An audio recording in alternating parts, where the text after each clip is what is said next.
4 миллиарддык сом кредитти деген арасында Жогорку Кеңештин депутаттары, өкмөт мүчөлөрү азыр мага да кийинчерээк таарынып атышат. Буну эмнеге элге жарыялап чыктыңар эле, биз ала элекпиз депчи, бирок биз токтоттук да.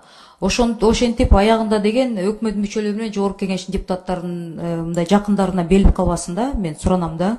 Бул маселе абдан оорчундуу, эл арасында абдан нааразычылыктар чоң болуп атат. Анан мен айтып кеткен, ушу банктарга деген кайрылганда деле бизде вообще шанс жок дейт. Бүт эле тааныш билиштер менен эле албасаң эле, мисалы мен Жогорку Кеңештин депутаты катары, бюджет комитетинин мүчөсү катары мына биринчи жолу атам да. Мен эми саясат парламентте 7 жылдан бери жүргөн адам катары. Сиз кандай ойлойсуз? Биздин жөнөкөй жарандарыбыз бул маселени билип да уккан эмес да. Сиз айтып атасыз, мына коллегалар, урматтуу коллегалар, канчоңуз бул маселени билчү элеңиз? Эльвира Жиралбековна, люди об этом даже не знают. Маалымат да жок да бизде. Жок, ошо маалымат жок. Биз аракет кылып атабыз, бардыгына баягы гостелеканалдарга да берип атабыз. Өзүм да чыгып атам интервьюларга. Экинчи фазасына, биз экинчи этабына силерден 3 депутат катышкан. Бул экинчи фаза. Биринчи фаза азыр бизде 72 миллион доллар ушул долбоорго каралган.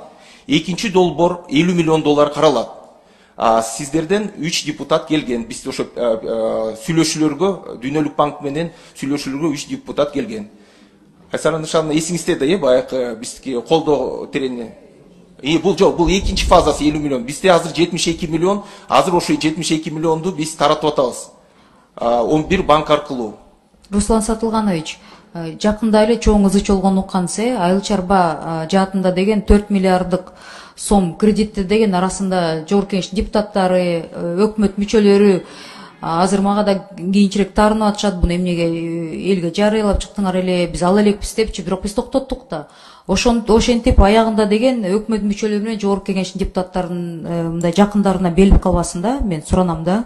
Бул маселе абдан оорчундуу, эл арасында абдан нааразычылыктар чоң болуп атат. Анан мен айтып кеткен, ушу банктарга деген кайрылганда деле бизде вообще шанс жок дейт. Бүт эле тааныш билиштер менен эле албасаң эле, азыр сиз айткан маалыматты мисалы мен интернетке чыгарып берсем, сиз ошол жактан комментарий окуп көрөсүздөр да.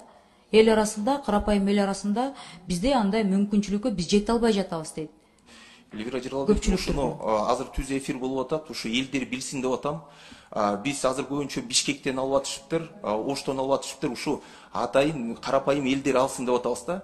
Мисалы, таксист болуп иштеп жүргөн киши да ушу 250 миң сомго чейин ала алат, пайызсыз 1,5 жылга. Ушуну билиш керекпиз. Мисалы, магазиндер бар, кички магазиндер да бар, алар 8 миллионго жетпесе ушу 250 миң сомго чейин пайызсыз алышат. Бул ушу элдер билсин деп атам да, эгерде бир суроолор Руслан Сатылганович, 11 банктын тизмесин айтып коесузбу? Мына азыр түз эфирде сизди азыр миллиондогон биздин жарандарыбыз угуп жатышат. Азыр эсимде жок, бирок эсимде болгонун айтып берейин. РСК банк, Айыл банк, Кыргызстан банк, Халык банк, Доскрида банк, Керемет банк. Ошондо пайызсыз 250 миңге чейин залога эчтекеси жок ала алат. 250 миң жок, 250 миңге чейин биз банктардан суранып атабыз, поручительствого берсин депчи. 250 миң залог бербесе эле, бир поручительди алып келет, 250 миңге чейин ала алат. Пайызсыз 1,5 жылга. Ошондо 250 миңге чейин общий канча каражат бөлүндү? Бизге ошого 250 миңге чейин 30 миллион доллар каралып атат. 42 миллион доллар 1 миллионго чейин каралып атат. Ошол бардыгы 72 миллион доллар. Бул баягы антикризистик биз программаны чыгарып атпайбызбы? Президентте айтылган мен билбейм, сиз кайсы массалык маалымат каражаттары менен иштейсиз?